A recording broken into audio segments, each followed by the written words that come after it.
tardes. ¿Preparados? Seguimos con nuestro estudio discipulado, un estudio que lo que pretende o pretendemos es que sea un estudio para ser realmente auténticos discípulos y que mejor que basándonos en un evangelio. En este caso estamos haciéndolo en el Evangelio de Lucas. Y hoy vamos a adentrarnos a lo que propiamente podríamos decir que es el inicio común de los evangelios. Marcos empieza diciendo: este es el evangelio, la buena noticia del Hijo de Dios, y ya empieza con Juan el Bautista en el desierto. Mateo ya hace un prólogo y más adelante entonces vuelve a empezar, continúa su evangelio, precisamente con también Juan. Y Lucas hace lo mismo, es más extenso Lucas. Esto forma parte de aquello que dije en su momento, que lo que hasta ahora descrito por Lucas lo podríamos catalogar como una preparación a lo que es propiamente dicho la vida pública y conocida de Jesús. A partir de ahora, si se puede decir de esta manera, se inicia la narración histórica desde el punto de vista de Lucas, tal como él la concibe y la estructura. Hasta ahora ha sido una narración para explicarnos los antecedentes de la vida pública de Juan y sobre todo de Jesús. Y empezamos ya entonces en el capítulo 3. Capítulo 3, en nuestros evangelios de Lucas, pues aparece, como ya he dicho antes, con la predicación de Juan el Bautista. Juan hace lo mismo, lo que pasa es que Juan lo que hace es un prólogo sobre logos, y es otra forma de querer introducirnos también a la vida de Jesús. Pero Lucas nos dice así: ¿tenéis vuestros textos abiertos? Dice ahí, Lucas 3, corría el año 15 del reinado del emperador Tiberio. Poncio Pilato gobernaba en Judea, Herodes en Galilea, su hermano Filipo en Iturea y Traconítida, y Lisania en Abilene. Y Anás y Caifás eran los sumos sacerdotes en aquel entonces. Fijaos, Lucas nos sitúa, como ya he dicho antes, en unas coordenadas históricas. Por un lado, nos coloca en la situación de la historia humana, la historia general, pues nos cita al emperador Tiberio, al gobernador de Judea, Poncio Pilato, a Herodes, gobernador de Galilea, y cita a otro. Es como de ir de más a menos. Pero, una vez hecha esta introducción situacional histórica, no se queda aquí. Y entonces lo que hace es situarnos en el contexto judío religioso de entonces, donde Anás y Caifás eran los sumos sacerdotes. Lucas nos sitúa en la historia, nos entrona, nos coloca en un contexto histórico, repito, general y en aspecto religioso. Y es en estos parámetros que aparece Juan, el hijo de Elizabeth y Zacarías, en el desierto. Sigue el texto que he dejado pendiente antes, dice: fue entonces, versículo 2, cuando Dios habló en el desierto a Juan, el hijo de Zacarías. Juan tiene una misión concreta, importante: preparar la entrada de Jesús en escena. Dios, dice el texto, le habla en el desierto. El desierto, un lugar de soledad, y es donde se produce un encuentro con Dios. Es un lugar de lucha. Después veremos cómo el Señor Jesús es conducido en el desierto por el Espíritu, donde ha de luchar. Pero es un lugar de encuentro, de crisis, de silencio, también de encuentro con el Señor y con uno mismo. Y Juan aparece anunciando un bautismo. Bautismo que formaba parte, no se lo inventa Juan, de unos ritos de purificación del pueblo judío. La palabra bautismo significa sumergirse, inmersión. Y entonces Juan sumerge en agua como preparación de un lavado simbólico, de una limpieza. El agua limpia, el agua sanea, el agua purifica. Pues simbólicamente ese agua representa nuestra limpieza, nuestra purificación. Y Juan asocia ese acto de lavatorio, de purificación, lo asocia a la conversión. Es decir, al acto que se produce en el interior del ser humano cuando pide perdón de sus pecados y Dios se lo perdona. El bautismo externo del agua que llamamos por inmersión, por sí mismo, que quede muy claro, no salva. Porque es necesario y principal y esencial el bautismo, la limpieza, el ser lavados por Dios dentro. Es lo que llamamos también conversión. Y se alcanza cuando la persona cree, confía, pide perdón de sus pecados y se entrega a Dios. Y es entonces que tiene sentido el bautismo del agua. Porque si no ha existido metanoia, si no ha existido conversión, arrepentimiento y fe, el bautismo del agua, por mucho que se haya recibido en su momento, no tiene sentido, no tiene valor, es un acto vacío. De eso, por desgracia, lo vivimos en las iglesias. Personas que confiesan, y de esa confesión no se puede dudar. No podemos decir, no, sí, no, no. Hay que aceptarlo como un hecho genuino. Ahora, ese bautismo, si no hay un hecho genuino de conversión, no sirve para nada. Repito, no sirve para nada. ¿Por qué? Porque no todo bautizado por agua es un convertido. Y hay convertidos que no se han podido bautizar por el agua. Lo importante es lo que hay aquí. Lo importante es lo que sucede en nuestro interior.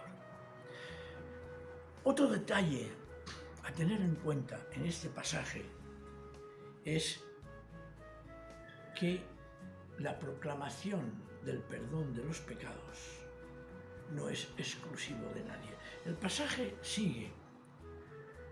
El versículo 3. Comenzó Juan a recorrer las tierras ribereñas del Jordán, proclamando un bautismo como signo de conversión para recibir el perdón de los pecados, lo que acabamos de decir. Así está escrito en el libro de Isaías: se oye una voz, alguien clama en el desierto, preparad el camino del Señor, abrid abrid sendas rectas para él, que se nivelen los barrancos y se allanen las colinas y las lomas, que se enderecen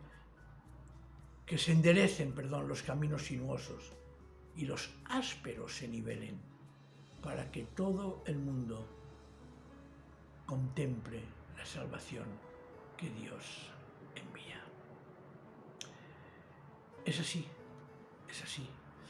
De hecho hay que decirlo con claridad, que es una prerrogativa, es un don que el Señor concede a los creyentes, el hecho de proclamar el perdón de los pecados. Incluso diré más, de darlo. No es exclusivo de un sacerdote, no es exclusivo de alguien que se atribuye ese poder únicamente como alguien delegado. Todos los creyentes somos delegados para proclamar el perdón a toda la gente que escucha y cree en el Evangelio.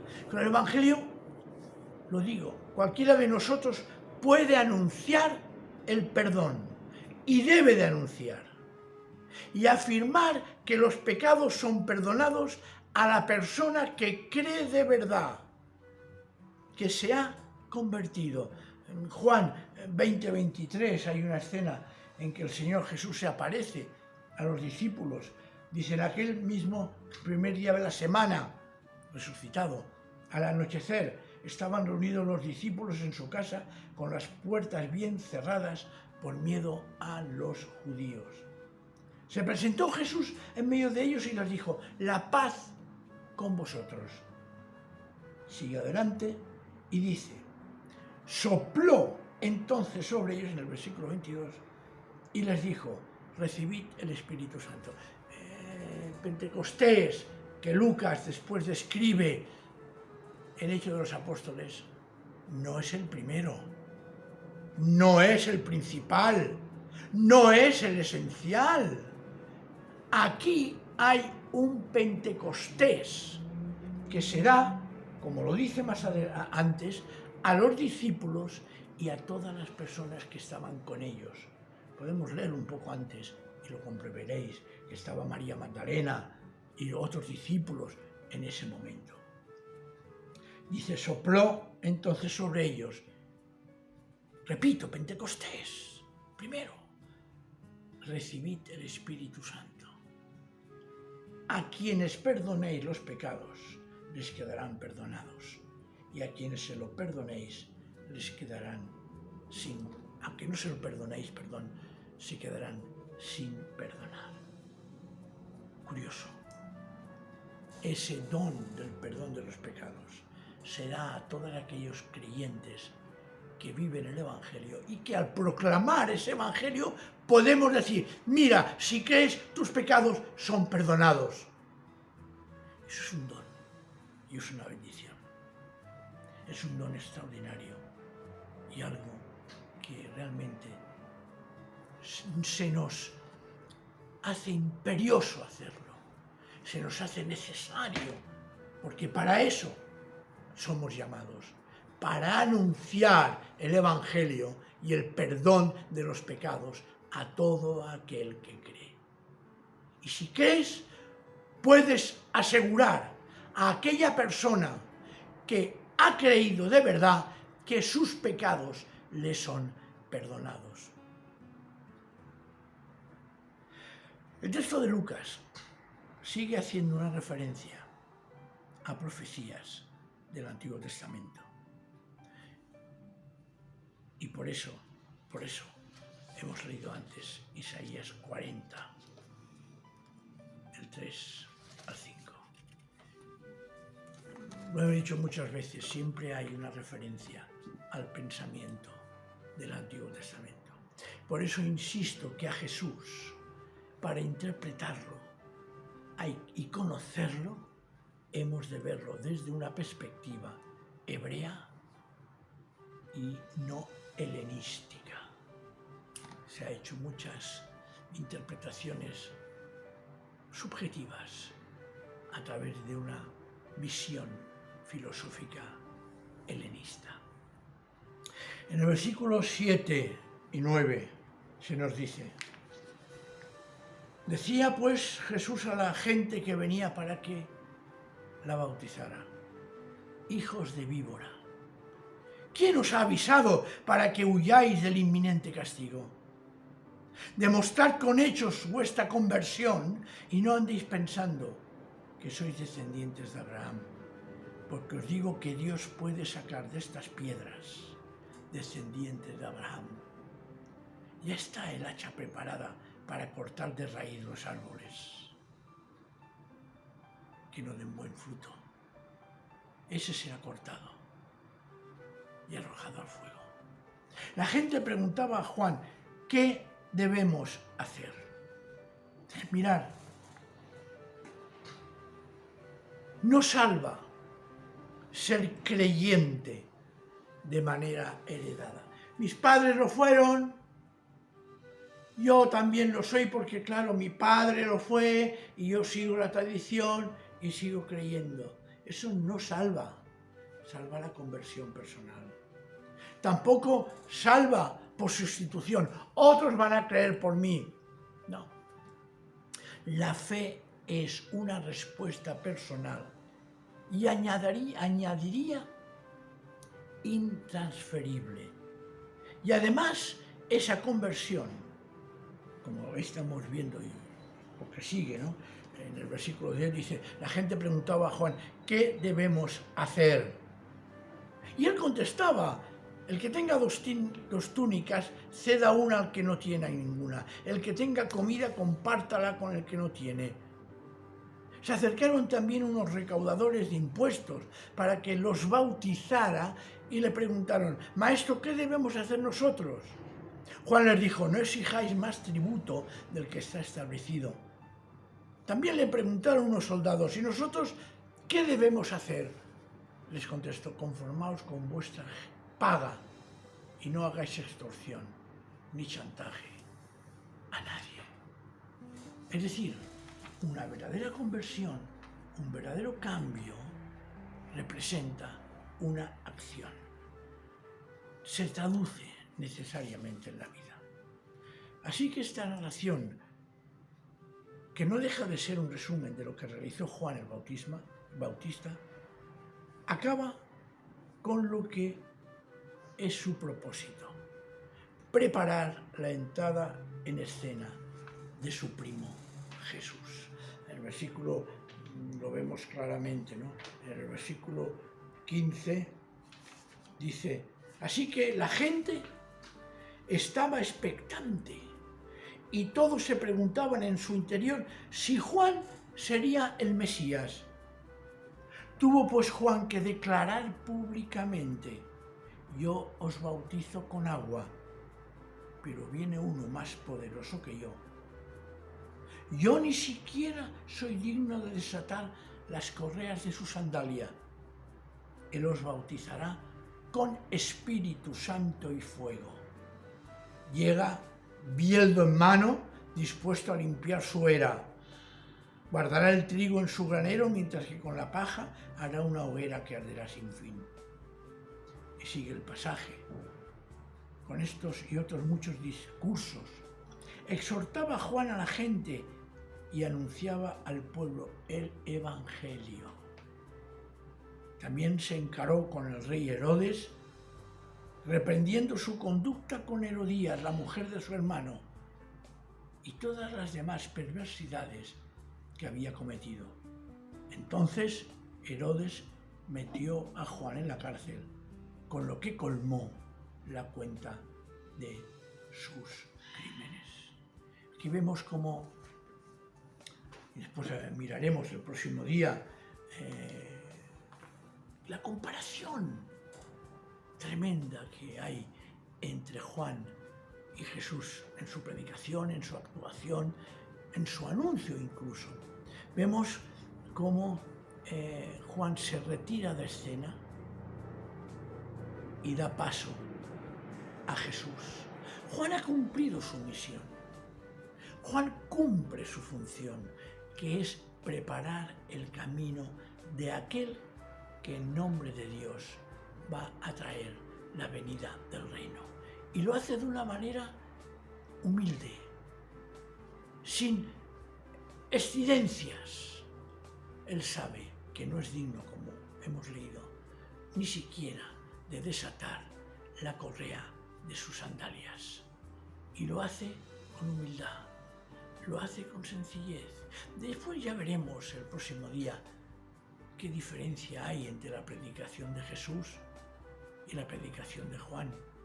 Veremos cómo son dos movimientos que caminan paralelamente y veremos cómo, incluso, ya lo adelanto, y no se me diga que lo repetiré el próximo día, hoy en día, hay discípulos de Juan el Bautista en pleno siglo XXI. Pero en nuestro caso, lo que hace Lucas es hacer desaparecer de escena a Juan el Bautista para que aparezca en toda su esplendor la presencia de Jesús como el Mesías. Espero que hoy esta explicación nos ayude realmente a reconocer que en nuestra vida, primero, necesitamos una auténtica conversión. Segundo, que podemos y debemos proclamar el Evangelio del perdón de los pecados. Y tercero, que lo principal es el Señor Jesús, no nuestro éxito, ni las alabanzas que podamos recibir, ni nuestra categoría. Tres cosas fundamentales para hoy que deseo que podamos tener presente y vivirlos. Que el Señor nos bendiga y nos siga ayudando como hasta ahora. Amén.